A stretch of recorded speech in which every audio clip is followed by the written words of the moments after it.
App ఆరోపణలపై Raghava Chadha emotional 'Dhurandhar' డైలాగ్తో counter. Aam Aadmi party తనపై చేస్తున్న ఆరోపణలకు ఎంపీ రాఘవ చద్దా కౌంటర్ ఇచ్చారు. రాజ్యసభలో పార్టీ డిప్యూటీ లీడర్ పదవి నుంచి రాఘవ చద్దాను ఆమ్ ఆద్మీ పార్టీ తొలగించింది. లోనే అతనిపై కొన్ని ఆరోపణలు చేసింది.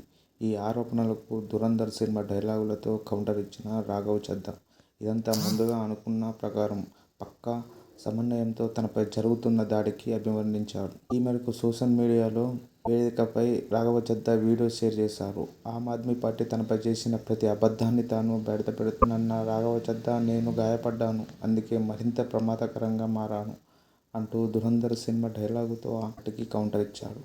ఆమ్ ఆద్మీ పార్టీ తనపై 3 ఆరోపణలు చేసిందన్న రాఘవ చద్దా, ఈ కారణాలతో తాను పార్లమెంటులో మాట్లాడడానికి అనుమతించలేదని చెప్పుకొచ్చారు.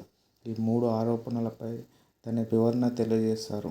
ప్రతిపక్ష సభ నుంచి వాకౌట్ చేసిన సమయంలో తాను వారితో కలవలేదనేది పూర్తిగా అబద్ధమని రాఘవ చద్దా స్పష్టం చేశారు. ప్రతిపక్షాలు వాకౌట్ చేసినప్పుడు నేను వారితో పాటు కలవకుండా సీట్లో కూర్చుండిపోయాననే విషయాన్ని నిరూపించాలన్న రాఘవ చద్దా, పార్లమెంటులో ప్రతి చోటా సీసీటీవీ కెమెరాలు ఉన్నాయని, ఆ ఫుటేజీని బయటపెడితే నిజం తెలుస్తుందన్నారు. ఇక chief election commissioner Gyanesh Kumar అర్చన తీర్మానంపై తాను సంతకం చేయడానికి నిరాకరించాననే ఆరోపణలకు కూడా రాఘవ చద్దా కౌంటర్ ఇచ్చారు. ఇది కూడా పూర్తిగా అబద్ధమని రాఘవ చద్దా, పార్టీలోని ఏ నేత కూడా ఈ విషయంపై తనను సంతకం చేయమని అడగలేదన్నారు. పార్టీలోని పలువురు రాజ్యసభ ఎంపీలు కూడా తీర్మానంపై సంతకం చేయలేదని, అలాంటప్పుడు తనను మాత్రమే ఎందుకు ఇస్తారని ప్రశ్నించారు.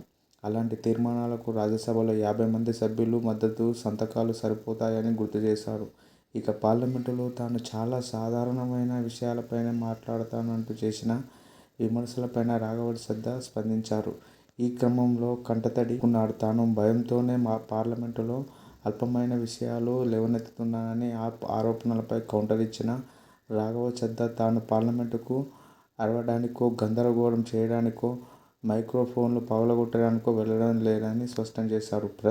ప్రజా సమస్యలను లేవనెత్తడానికి తాను పార్లమెంటుకు వెళ్తానన్న రాఘవ చద్దా, జీఎస్టీ, ఆదాయపు పన్ను, పంజాబ్ నీటి సరఫరా, ఢిల్లీ వాయు కాలుష్యం, ప్రభుత్వ పాఠశాలల దుస్థితిని, ప్రజారోగ్య వ్యవస్థ, రైళ్లలో ప్రయాణికుల సమస్యలను ప్రస్తావించిన విషయాన్ని గుర్తు చేశాడు.